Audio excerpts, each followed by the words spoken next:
প্রিয় দর্শক শ্রোতা, অনেক প্রীতি আর শুভেচ্ছা জানবেন। শুরু করছি বাংলাদেশ টেলিভিশনের নিয়মিত রবীন্দ্রসঙ্গীতের অনুষ্ঠান গীতবিতান। গীতবিতান আপনাদেরকে সঙ্গে করেই আমাদের সমস্ত চিন্তা ভাবনা। কেন বলছি যে এই যে প্রতিবারই আমরা প্রত্যেকটা অনুষ্ঠানে নানান ধরনের গান চিন্তা ভাবনা করে শিল্পীরা আসেন, আপনাদের জন্য পরিবেশন করেন, তো আপনারা সঙ্গে থাকলে আমাদের অনুষ্ঠানের সার্থকতা। প্রথমেই আপনাদের জন্য গান চিত্রাঙ্গদার নৃত্যনাট্য থেকে। ইংরেজি 1936-এর 29শে জানুয়ারি কবি গানটি রচনা করেছিলেন। বয়স তখন তার 74। এই গানটির পেছনে একটি গল্প রয়েছে, গল্পটি আপনাদেরকে খুব ভালো লাগবে। যেমন এই গানটি কিন্তু অর্জুন এবং চিত্রাঙ্গদার একসঙ্গে যুগল নৃত্যের মধ্যে দিয়ে আমরা এই গানটিকে দেখে থাকি আর কি, বিশেষ করে মঞ্চে। কিন্তু এই গানটি কিন্তু সেদিন দুজনে দুলেছিল বনে, সেই ছন্দকে অনুসরণ করে কিন্তু পরবর্তী সময়ে চিত্রাঙ্গদা নাটকে এটি নেওয়া হয়েছিল। কারণ চিত্রাঙ্গদা যখন কবি লিখেছিলেন তারও বেশ কয়েক বছর আগে সেদিন দুজনে দুলেছিল বনে একটা দ্বৈত নৃত্য পরিবেশিত হয়েছিল। পরিবেশনের ওই দৃশ্যটা দেখার পরে সবার খুব ভালো লেগেছিল, যে খুব ভালো লাগছে এমন একটি বিষয় থেকে রবীন্দ্রনাথ ঠাকুরকে অনুরোধ করা হলো যে গুরুদেব, এই গানটি খুব ভালো লেগেছে, এটি যদি চিত্রাঙ্গদায় রাখা যায়। তখন রবীন্দ্রনাথ চিত্রাঙ্গদার সমস্ত চিত্রকল্প সব কিছু ভেবে উনি ভাবলেন যে বাহ, বেশ ভালোই হবে। চিত্রাঙ্গদার সঙ্গে মিল রেখেই তিনি এই গানটি রচনা করলেন। এখন যেটি শুনতে যাচ্ছেন, কেটেছে একেলা বিরহের বেলা আকাশ কুসুম চয়নে। শুনুন।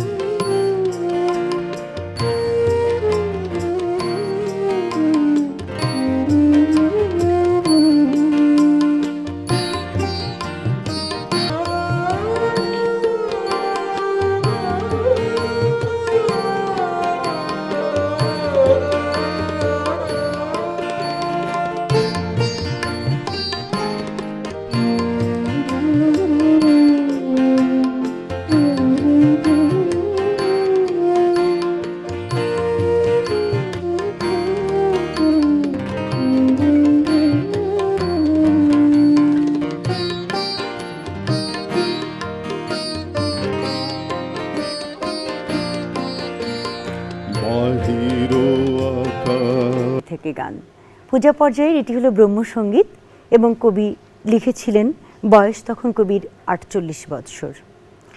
আমরা এই গানটি কবির সেই বিশ্বপিতার চরণেই নিবেদিত। বিশ্ব চরাচরের যে একটি নিজস্ব ছন্দ আছে, রবীন্দ্রনাথ ঠাকুর সেই ছন্দকে জীবন দেবতার পায়েই কিন্তু সমর্পণ করেছিলেন। এবং আমরা ব্রহ্মসঙ্গীতের মধ্যেই এই বিষয়টি কিন্তু বেশি দেখি, কারণ এই যে আমরা বয়সটা উল্লেখ করলাম রবীন্দ্রনাথের খুবই কম, কারণ আমরা এটাকে রবীন্দ্রনাথের মানে বিশেষ করে মধ্য বয়স ধরি এই বিষয়টা। আপনারা এই গানটি শুনে বিচার করবেন যে বিশ্ব অনুরণন যেটা কবির বুকে বেজেছিল তা কি আমাদের হৃদয়েও বাজে, নাকি সবার হৃদয়ে সেই একই অনুরণন ফেলে যায় গানটির কথা আর সুর। গানটি হলো জগৎ জুড়ে উদার সুরে আনন্দ গান বাজে।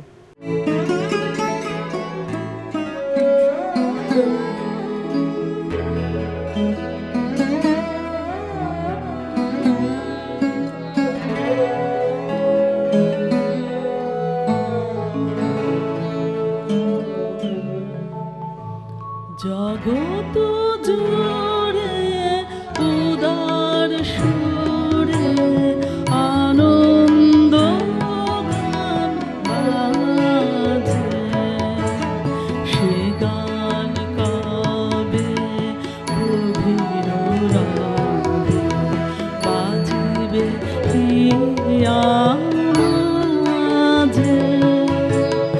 জগৎ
চলিয়া যাব সাগরে যাব তুষে রয়েছ তুমি। বরণ বরণ পুষ্পরাজি হৃদয় খুলিয়াছে আজি, সেই সুরভি সুধা করিছে পান।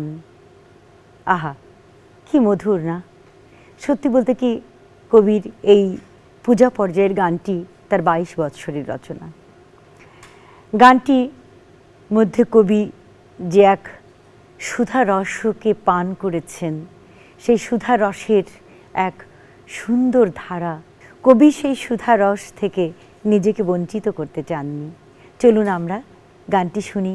একই সুগন্ধ হিল্লোল বহিল আজি প্রভাতে, জগত মাতিল তাই।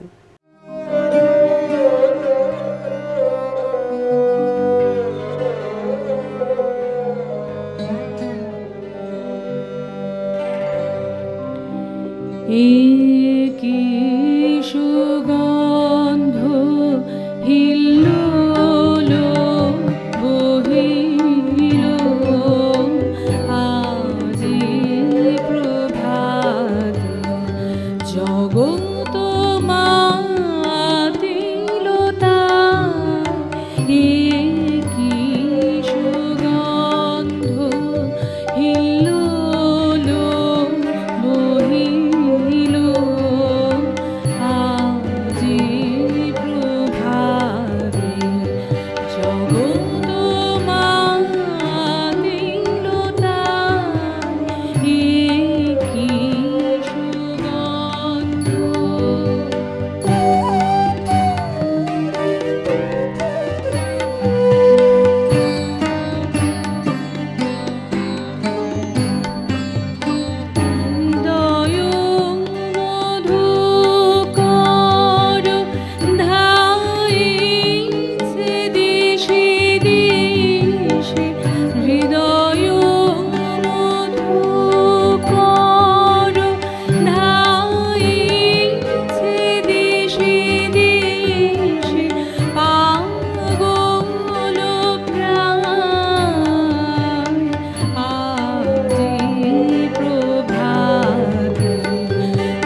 এবারে আপনাদের জন্য রয়েছে প্রেম পর্যায় থেকে একটি গান।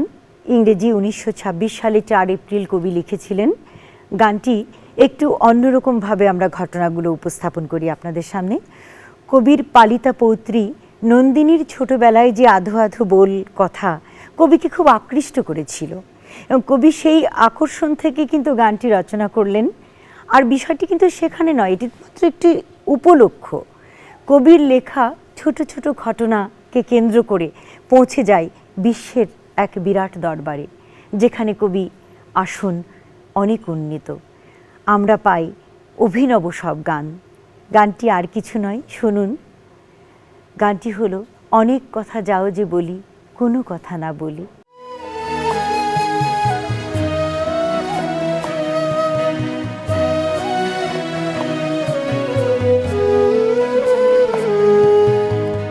অনেক কথা যাও যে বলে, কোনো কথা না বলি।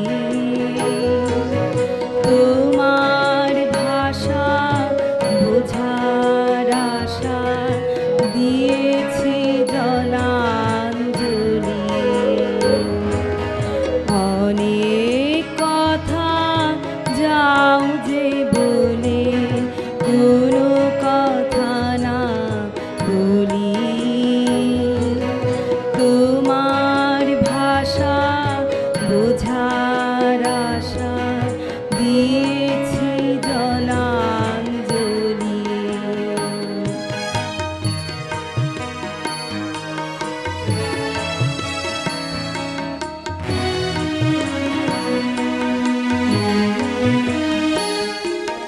যে আছে মম গভীর প্রাণে, ভেদিবে তারে হাসির বাণে।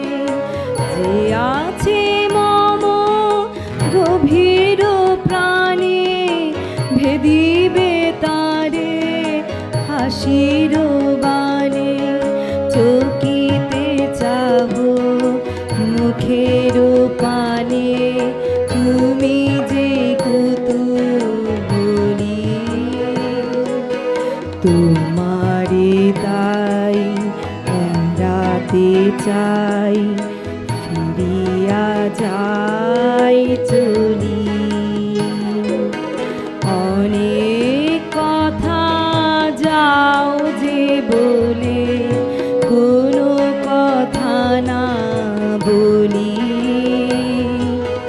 তোমার ভাষা বোঝার আশা দিয়েছি জলাঞ্জলি।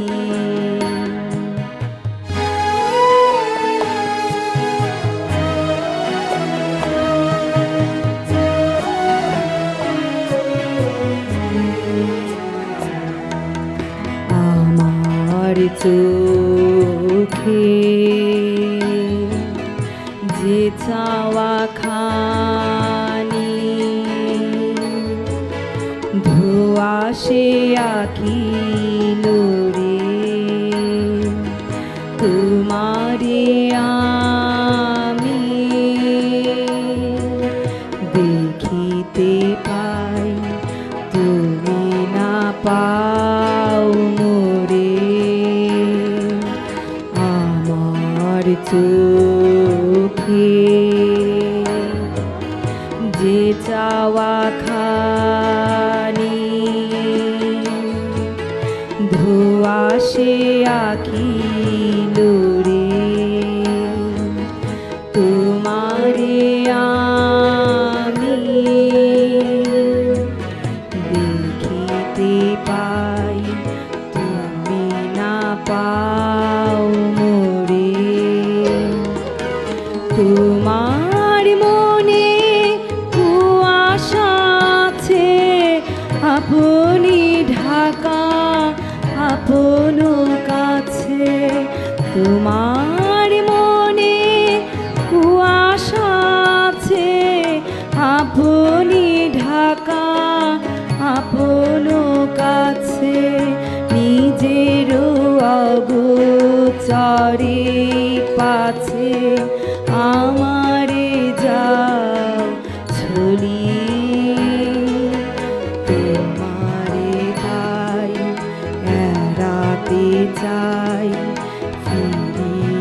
যাই চলি। অনেক কথা যাও যে বলে কোনো কথা না বলি। তোমার ভাষা বোঝার আশা দিয়েছি জলাঞ্জলি। অনেক কথা যাও যে বলে কোনো কথা না বলি।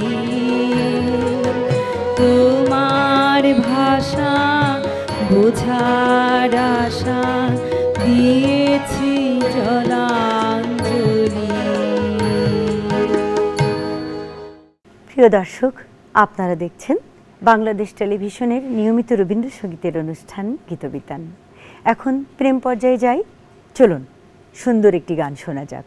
গানটি হলো বাংলা 1346-এর 17ই আষাঢ় রচনা করেছেন কবি 78 বৎসর বয়সে। এই গানের মধ্যে একটি বিশেষ দিক রয়েছে। আমরা তো কবির জীবনকে নানানভাবে উপলব্ধি করার চেষ্টা করি, মাত্র আমরা কবিকে জানার চেষ্টা করি। কারণ আমরা যদি কবিকেই না জানি তাহলে কবির সৃষ্টিকে ভালোবাসবো কী করে, বা তার গানই বা কী করে গাইব। তো সেই বিষয়টি হলো, এই গানটি এমনই এক প্রেমের মধ্য দিয়ে, এমনই এক বেদনার ভিতরেও কবির এক আনন্দ নিজের মধ্যে তৈরি করতে দেখি, তারই এক গভীর দর্শন আমরা খুঁজে পাই। যেমন এখানে বীণার ছিন্ন তারের কথা বলা হয়েছে, যে তার ছিন্ন হয়ে গেছে, কবি বেদনার মধ্যেও জড়িয়ে নিয়েছেন তার মূর্ছনা, এবং ফাগুন হাওয়ায় সেই মূর্ছনা আকাশে বাতাসে যেন প্রতিধ্বনিত হচ্ছে। কবি বুকের মধ্যে অনুভব করছেন বেদনার মধ্য দিয়েও এক মাধুর্যকে। প্রকৃতির সঙ্গে তার যে মনোসংযোগ, প্রকৃতির সঙ্গে তার যে ভালোবাসা, প্রেমের মধ্য দিয়েই এই গানের মধ্যে ব্যক্ত হয়েছে তার প্রেম মানসীর অনুভবের মধ্য দিয়ে। শুনুন তাহলে গানটি। গানটি হলো, তুমি কোন ভাঙনের পথে এলে সুপ্ত রাতে, আমার ভাঙল যা তা ধন্য হলো চরণপাতে।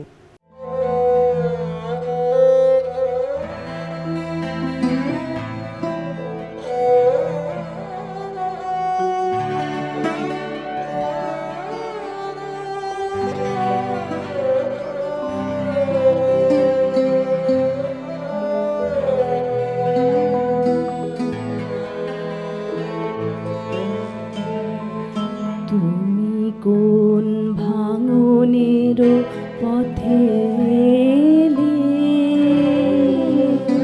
সুপ্ত রাতে, তুমি কোন ভাঙনের পথে এলে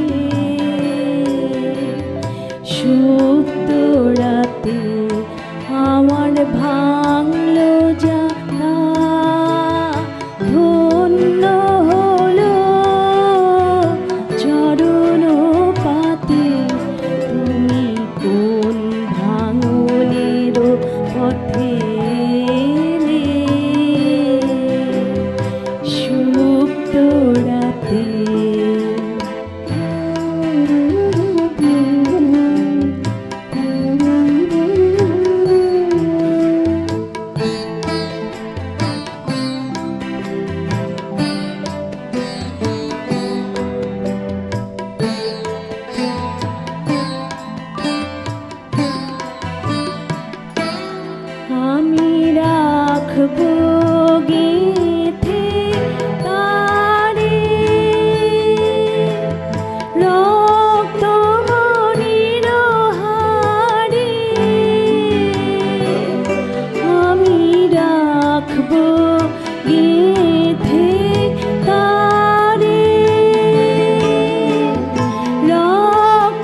আপনাদের জন্য এবারে রয়েছে প্রেম পর্যায় থেকে গান, কবির ৭৮ বৎসর বয়সের লেখা।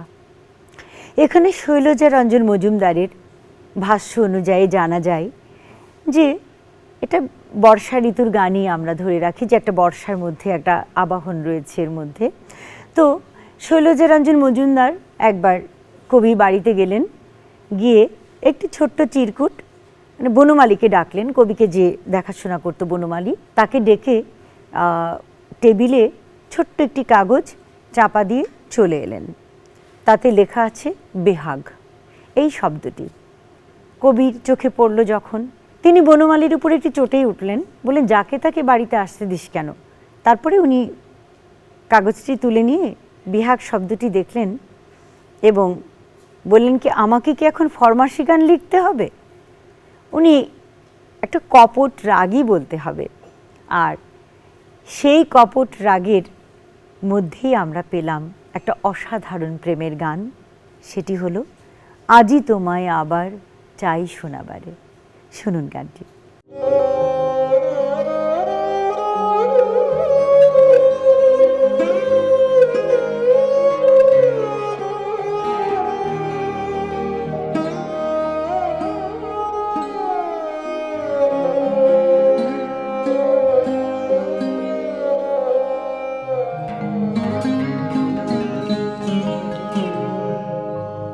আজি তোমায় আবার চাই শোনাবারে, যে কথা শোনায়েছি বারে বারে। আজি তোমায়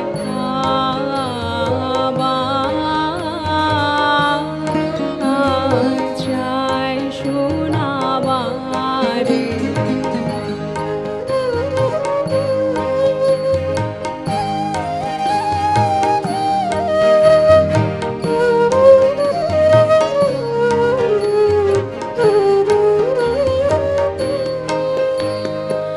আমারও পরাণে আজি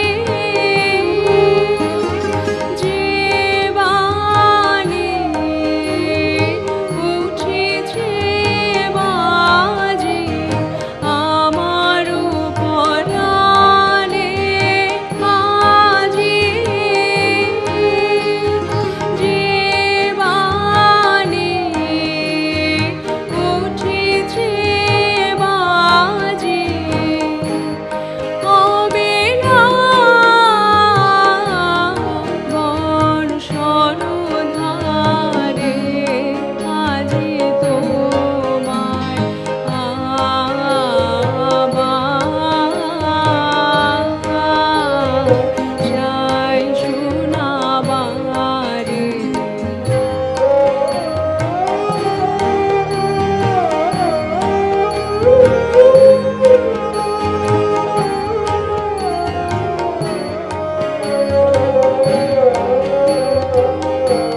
প্রিয় দর্শক শ্রোতা, দেখতে দেখতে আমরা অনুষ্ঠানের শেষ প্রান্তে চলে এসেছি। আমার বিদায় নেবার পালা, কিন্তু বিদায় বললেই তো যাওয়া হয় না। আপনাদের সঙ্গে তো আমার আরেকটু গল্প করতে হবে। গল্প করতে তো ভালো লাগে আপনাদের সঙ্গে, কারণ গীতবিতানের এটাই হলো আমাদের মূল, যে আমরা গল্প গানে কথাই আপনাদের মনকে আপ্লুত করতে চাই। তো এখন একটি প্রেমের গানের মধ্য দিয়ে আমরা শেষ করব কবির 60 বৎসর বয়সের লেখা শান্তিনিকেতনে বসে। এটি কিন্তু গীতবিতান, যে গানের গ্রন্থখানি আমরা পেয়েছি, গীতবিতানের দ্বিতীয় সংখ্যক গান হলো এটি। এখন যে গানটি শুনতে যাচ্ছেন অনেকেই জানেন না, কারণ আমরা দেখি যে গীতাঞ্জলি কাব্যের প্রথম গান হলো আমার মাথা নত করে দাও হে তোমার চরণ ধুলার তলে। আবার গীতবিতানের প্রথম গান কিন্তু কান্না হাসির দোল দোলানো পৌষ ফাগুনের মেলা, এটা। আর দ্বিতীয় গানটি হলো এখন যেটি শুনতে চলেছেন সেই গানটি। কবির যে মানুষ কন্যা, তার সঙ্গে কবির সখ্যতা। কবি তাকে কল্পনা করেছেন প্রকৃতি দিয়ে। কবি প্রকৃতির সুধারস পান করে সঞ্চার করেছেন মনের মধ্যে এক অধরা মাধুরীকে, যে মাধুরী তার জীবন দেবতাও হতে পারে, যে মাধুরী তার মানুষ লোকের সে কন্যাও হতে পারে। আমরা রবীন্দ্রনাথকে প্রেমিক কবি হিসেবে দেখি। প্রকৃতি, বাস্তব, তার বেদনা, তার ভালো লাগা, সব কিছুর মধ্যেই রবীন্দ্রনাথ একাকার হয়ে আছেন। ঠিক তেমনি মিষ্টি গান দিয়ে শেষ করব এখন। গানটি হলো আমার মনের মাঝে যে গান বাজে শুনতে কি পাও গো। তো ভালো থাকুন, সুন্দর থাকুন, দেখা হবে আগামী অনুষ্ঠানে। মঙ্গল হোক সকলের।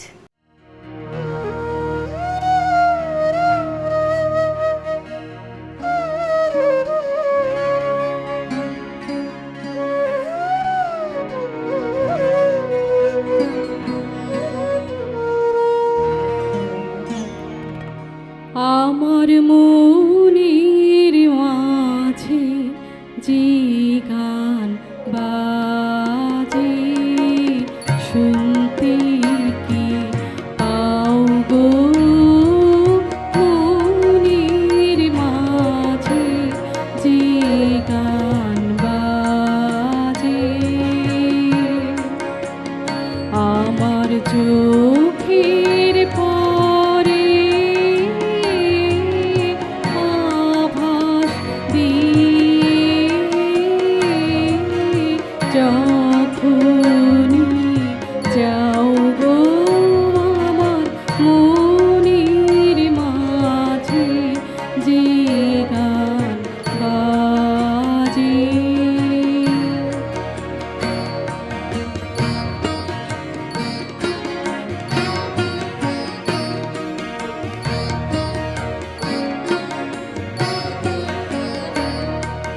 রবির কিরণ নেই যে টানে ফুলের বুকের শিশির খানে। রবির কিরণ নেই যে টানে ফুলের বুকের শিশির খানে। আমার প্রাণের সে গান তুমি তেমনি কে নাও গো আমার মনের মাঝে যে গান বাজে।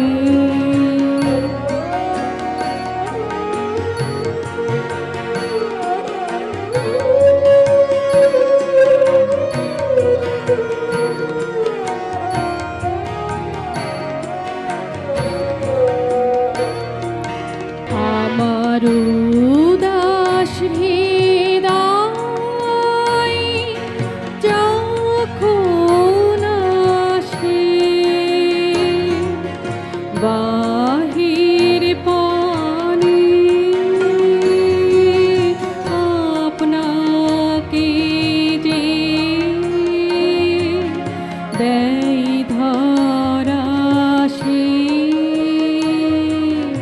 সকল খানে।